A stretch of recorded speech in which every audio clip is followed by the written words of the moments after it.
नमस्कार, मेरा नाम ज्ञानेश्वर है और आपने देखना शुरू किया है लाइव क्षितिज का विशेष कार्यक्रम चुनावी चर्चा। रात के ठीक 8:30 बजे हैं और चुनावी चर्चा में हम चर्चा करेंगे बिहार के जाने माने वरिष्ठ पत्रकार रवि उपाध्याय सर के साथ। रवि जी, आज चर्चा कई पहलुओं पर और चर्चा ये देखिए, प्रधानमंत्री नरेंद्र मोदी तो आज आए ही। जमुई में उन्होंने पहली जनसभा को संबोधित किया। उधर पूर्णिया में पप्पू यादव ने नामांकन कर दिया। लेकिन खबर ये आ रही है, इन खबरों से तो हमारे जो दर्शक हैं वह दिन भर अवगत होते रहे हैं कि कटिहार में अब जेडीयू प्रत्याशी दुलालचंद गोस्वामी का टेंशन बढ़ने वाला है। ठीक इसी प्रकार से जमुई में आरजेडी की प्रत्याशी अर्चना रविदास की रंगत फीकी पड़ने वाली है और अनिल शर्मा बिहार प्रदेश कांग्रेस कमेटी के अध्यक्ष वे बीजेपी में चले गए। देखिए, एआईएमआईएम ने फैसला किया कि केवल सीमांचल में केवल किशनगंज लड़ेंगे, अररिया, कटिहार, पूर्णिया नहीं लड़ेंगे। तो इसका नफा नुकसान किसे प्राप्त होगा, इस पर भी चर्चा करेंगे। और बिहार प्रदेश कांग्रेस कमेटी के अध्यक्ष अखिलेश प्रसाद सिंह कह रहे हैं कि पप्पू यादव को नामांकन वापस लेना होगा। किस रूप में कह रहे हैं, कैसे कह रहे हैं, इसकी चर्चा करेंगे। तो देखिए, सबसे पहले कटिहार की चर्चा करें। कटिहार में क्यों कहा जाने लगा कि जेडीयू की हवा अब टाइट हो जाएगी? देखिए, इसके पीछे एक तर्क ये है कि यहाँ देखिए, पता ही है कि इंडिया ब्लॉक ने तारिक अनवर को प्रत्याशी बनाया। बहुत जद्दोजहद हुई। लालू यादव चाहते थे कि सीट आरजेडी के पास रह जाए और यहाँ लड़ाई जेडीयू के मतलब एनडीए के दुलालचंद गोस्वामी से, लेकिन सीट कांग्रेस के खाते में गई। तारिक अनवर ने नामांकन किया। उनका सिंबल लेकर पहुंचाने के लिए अखिलेश प्रसाद सिंह उड़न खटोले से उड़े। तो बगावत यहां दिखाई पड़ रही थी। अशफाक करीम जो आरजेडी से टिकट के उम्मीदवार थे, वे बैठने को तैयार नहीं थे। तो आज खबर ये आ रही है कि उन्होंने कह दिया है चुनाव नहीं लड़ेंगे। लालू यादव, तेजस्वी यादव ने मना लिया है। अब इसका असर क्या होगा, जेडीयू किस तरीके से परेशान होगी? रवि जी, देखिए, कटिहार में निश्चित रूप से 2014 में आप देखिएगा तारिक अनवर एनसीपी के टिकट से जीते, तो फिर वो कांग्रेस में भी आ गए हैं। तो वो और 2019 में भी मात्र 50,000 मतों के अंतर से आ गए। निश्चित। तो वो इस बार दुलालचंद गोस्वामी है। तो अब जो अशफाक करीम ने विड्रॉ कर लिया है, एक तरह से कहा जाए, वो नहीं है चुनावी मैदान में। तो अब तारिक अनवर वहां से अब कोई झोलझाल नहीं है, मतलब लड़ाई बहुत जबरदस्त होने वाली है। जबरदस्त होने वाली है। और देखिए, कटिहार में देखिए, जैसे एआईएम की बात आप कर रहे हैं, बैरिस्टर ओवैसी की पार्टी की, वहां से कोई उम्मीदवार भी नहीं है। नहीं, अब नहीं रहेगा।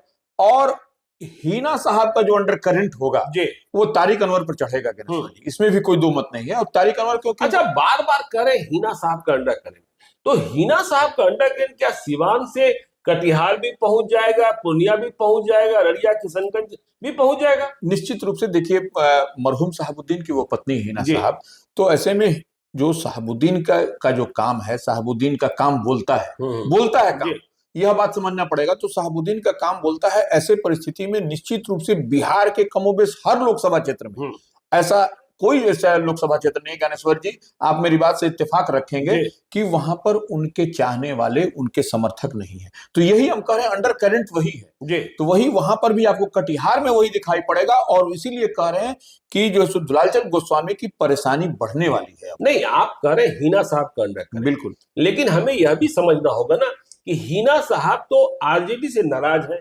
कांग्रेस से नाराज है और तारिक अनवर कांग्रेस बिल्कुल। तो फिर ऐसी स्थिति में हीना साहब का समर्थन तारिक अनवर को कैसे प्राप्त होगा? हाँ, देखिए, तारिक अनवर का हीना साहब के परिवार से अच्छा संबंध है, इससे हम जानते हैं इस बात को। तो ऐसे में हीना साहब वैसे चुनिंदा लोग जो है, जो उनको लाइक माइंडेड अगर कहिए, जो उनके साथ खड़ा रहते हैं अच्छे समय में, बुरे समय में, तो वैसे लोगों को चिन्हित करके ही वो मदद करेंगे। अब जैसे पप्पू यादव की बात हम लोग करते हैं, क्यों हीना साहब का वो सॉफ्ट कॉर्नर है, वो तो पारिवारिक संबंध है। तो वैसे भी इनके साथ भी उनका पारिवारिक संबंध है। और निश्चित रूप से आप देखिएगा कि तारिक अनवर के साथ में हीना साहब की मौजूदगी हो ना हो, लेकिन मैसेज जरूर जरूर जाएगा। तो अब वहां मतलब कटिहार में यह निश्चित है कि अब जेडीयू के लिए परेशानी है और वहां लड़ाई बहुत कठिन होगी। और वह हम लोग तो जो देख रहे हैं, जो आप लोग भी सब लोग समझ रहा है कि वहां पर एज अभी से ही आप देखिएगा कि मिलता हुआ दिखाई पड़ रहा है तारिक अनवर को।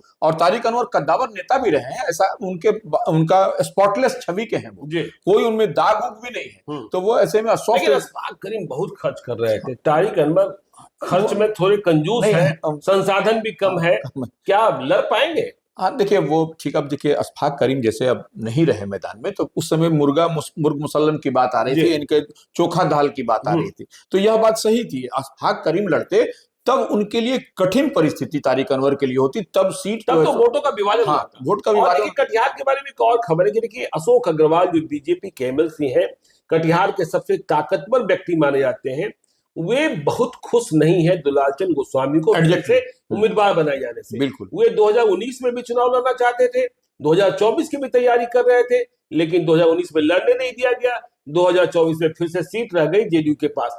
तो अशोक अग्रवाल की दिलचस्पी, या यूं कहे कि खामोशी, या यूं कहे कि उदासी जो है, वह दुलालचंद गोस्वामी को वही देखिए, सारा समीकरण जो है सो इस बार जो है सो दुलालचंद गोस्वामी के साथ नहीं आपको दिखाई पड़ रहा, वही हम कहना चाह रहे हैं। तो ये अशोक अग्रवाल एक बड़ा चेहरा, बड़ा नाम है वो।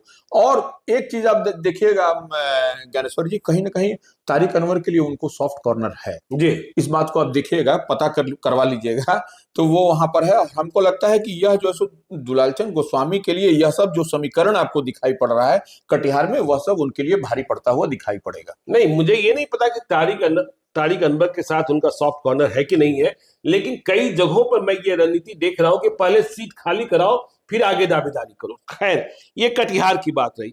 अनिल शर्मा बिहार प्रदेश कांग्रेस कमेटी के अध्यक्ष आज बीजेपी में शामिल हो गए।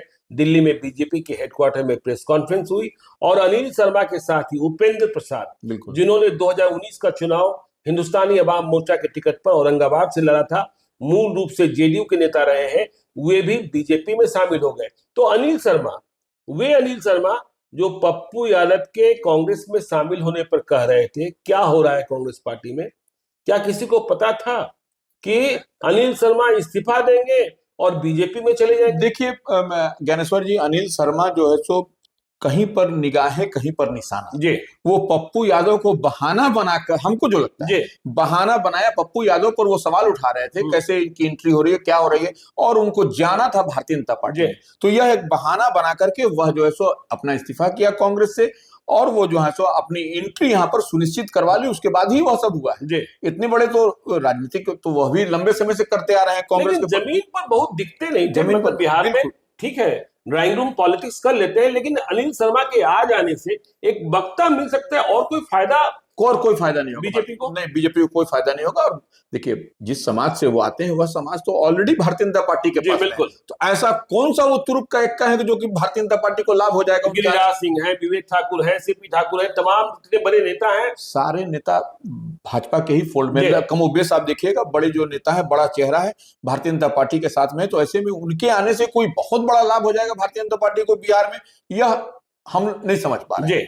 यह बात तो है, लेकिन हाँ, वो पहले से वो राजनीतिक बिसात बिछा करके रखे हुए थे, पप्पू यादव को निशाना बना करके वो बहाना। अच्छा, उपेंद्र प्रसाद भी आ गए। देखिए, उपेंद्र प्रसाद 2019 में औरंगाबाद से लड़े थे और बहुत अधिक मतलब लाख से कम मतों से ही चुनाव हारे थे। तो उपेंद्र प्रसाद के आ जाने का फायदा औरंगाबाद में सुशील कुमार सिंह को प्राप्त होगा, ये बात होता है। हाँ, निश्चित रूप से। वो उपेंद्र प्रसाद जिस समाज से भी आते हैं, तो वो समाज का वोट दानिक समाज से, तो वो पिछड़ा, अति पिछड़ा में, तो पिछड़ा ही कहेंगे। तो वो उसमें वो निश्चित रूप से वह वोट एड ऑन होगा, क्योंकि उनकी वो पिछला लोकसभा आप बता ही रहे हैं, और है भी वो फैक्ट है वो कि वो कितना माने उस विषम परिस्थिति में उनका एक्सीडेंट भी गाड़ी का हो गया, सब कुछ हो गया, लेकिन वोट जो उनके पास में था, और वो इस बार भी अगर यदि आ गए हैं तो निश्चित रूप से आपको फायदा वहां पर दिखाई पड़ेगा। चलिए, अब जमुई चलते हैं। जमुई लोकसभा क्षेत्र में आज नरेंद्र मोदी की चुनावी जनसभा हुई, बिहार में पहली चुनावी जनसभा, और कहा जा रहा है इसके बाद अर्चना रविदास, आरजेडी की प्रत्याशी, वह काफी पीछे छूट सकती हैं, पीछे जा सकती हैं। एज जो है, बढ़त जो है, वह चिराग पासवान के बहनोई एलजेपी के प्रत्याशी अरुण भारती को मिल सकती है। ऐसी खबरें जमुई से आ रही है। ऐसा क्या यह मोदी मैजिक है? मोदी जहां जाते हैं वहां हवा बदल जाती है, नीतीश कुमार भी थे, चिराग पासवान भी थे, उपेंद्र कुशवाहा भी थे, या कुछ और बात? देखिए, नरेंद्र मोदी की सभा के बाद अब कोई इफ बट भी है जी। अब नरेंद्र मोदी की पहली सभा बिहार में यदि हो रही है तो वह भी अपने हनुमान चिराग पासवान के क्षेत्र जो उनका रहा है जमुई, अब तक उन्हीं का रहा है। तो उस क्षेत्र से उनके बहनोई के लिए रामविलास पासवान स्वर्गीय जो उनके कभी कैबिनेट सहयोगी हुआ करते थे नरेंद्र मोदी के, उनके दामाद के लिए, तो यह एक बड़ी बात। और नरेंद्र मोदी ने स्पष्ट कहा भी कि हमारे मित्र, हमारे, तो सब तमाम तरह की जितनी बात कही एक मैसेज बड़ा गया। और भारतीय जनता पार्टी के तमाम बड़े चेहरे, एनडीए फोल्ड के सभी चेहरे वहां पर आपको कमोबेश नीतीश कुमार भी नजर आए और सम्राट चौधरी भी नजर आए। चिराग पासवान तो खैर थे ही, उनके वो बहनोई थे। तो ऐसे में अब अर्चना रविदास के लिए कोई स्पेस बचता भी है क्या? अच्छा, अब स्पेस वहां बचता हुआ नहीं दिखा। अच्छा, लोग ये भी सोच रहे होंगे चिराग पासवान तो केंद्र में मंत्री बनेंगे ही बनेंगे, और पुराना संबंध जमुई से, जमुई को कैसे भूल सकते हैं, वो बार बार याद कर रहे हैं। तो अर्चना रविदास को अब बहुत ज्यादा मेहनत करनी पड़ेगी यदि मुकाबले में ठीक से रहना है तो। निश्चित रूप से देखिए, चिराग पासवान तो यह अब तो है कि अगर यदि लोक जनशक्ति पार्टी रामविलास से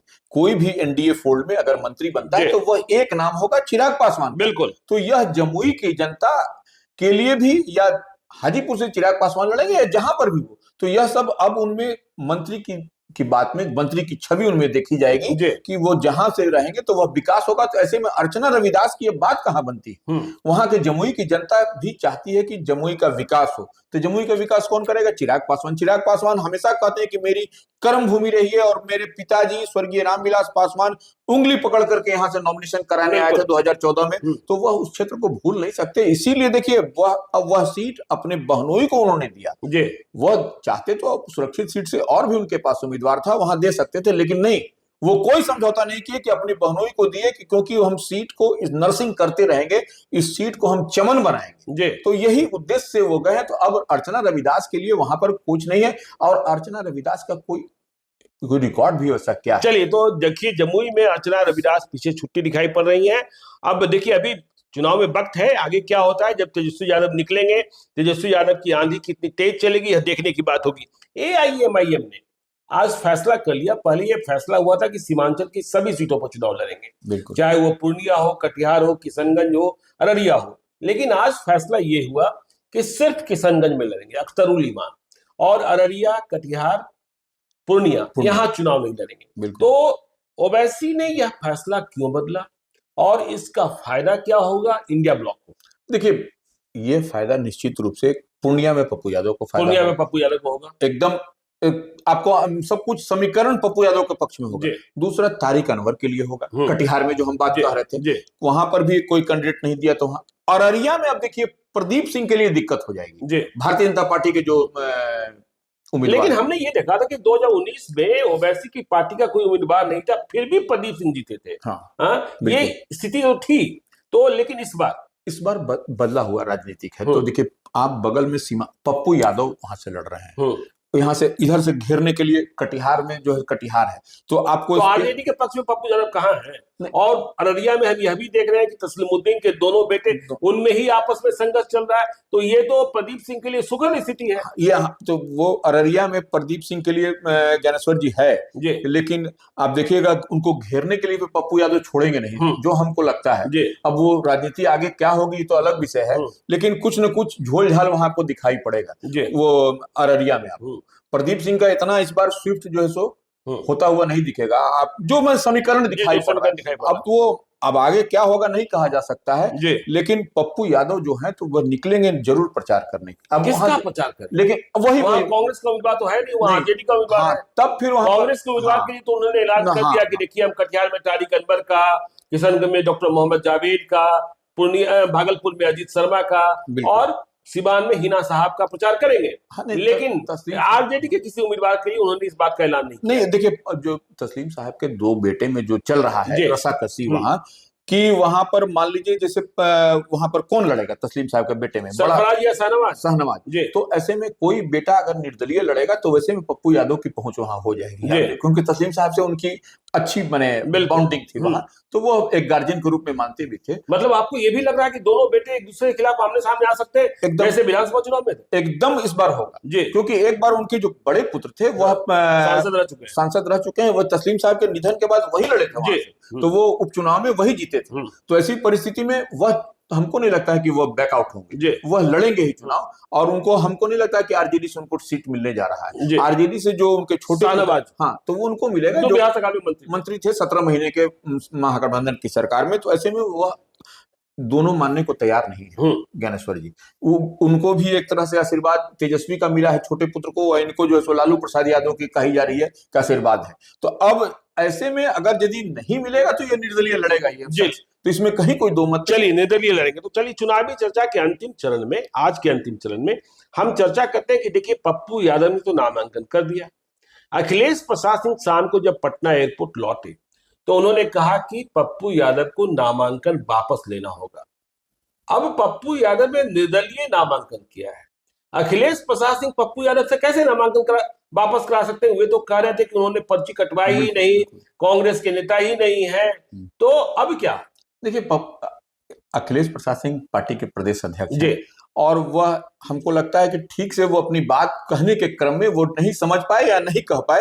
एक बार पप्पू यादव के लिए कहते हैं कि उन पर जो सो कार्रवाई होगी, एक बार जो कहते हैं कि वो सदस्यता नहीं लिए, तो वो अपनी बात को ज्ञानेश्वर जी अपने कंट्राडिक्ट करते हुए नजर आ रहे हैं। तो ऐसे में अखिलेश प्रसाद सिंह को समझना चाहिए कि पप्पू यादव तो निर्दलीय लड़े हैं, तो वहां से ये जरूर कह रहे हैं पप्पू यादव कि मेरे साथ कांग्रेस का झंडा है, राहुल गांधी है, प्रियंका गांधी है, तो वह कहना कौन सा अपराध है? उस पर कौन सी कार्रवाई होगी? यह तो कहने के लिए लोकतंत्र में तो अधिकार है। और निश्चित रूप से वह जब कांग्रेस में बड़े नेताओं के साथ, माने बिहार मामलों के प्रभारी के साथ दिल्ली में जब उन्होंने पार्टी का विलय किया, तो उतना तो आशीर्वाद है ही है, भले वो सैंबुल हो ना हो, लेकिन आशीर्वाद उनको है, तभी वो इतनी मजबूती के साथ पप्पू यादव कहते हुए नजर आ रहे हैं। लेकिन अखिलेश सिंह के बाद में कोई दम नहीं दिखाई पड़ता है कि जब तक आपके कागज पर जब पर्चा दाखिल ही नहीं हुआ, आप पप्पू यादव ने पर्चा कटवाया ही नहीं सदाकत आश्रम में, तो फिर ये कहां से बनता है कि उन पर कार्रवाई होगी और उन पर गाज गिरेगी, उनको निलंबित किया जाएगा और उनको आगाह किया जा रहा है प्रदेश अध्यक्ष। बिल्कुल, तो यह समझ से परे है। और यह बात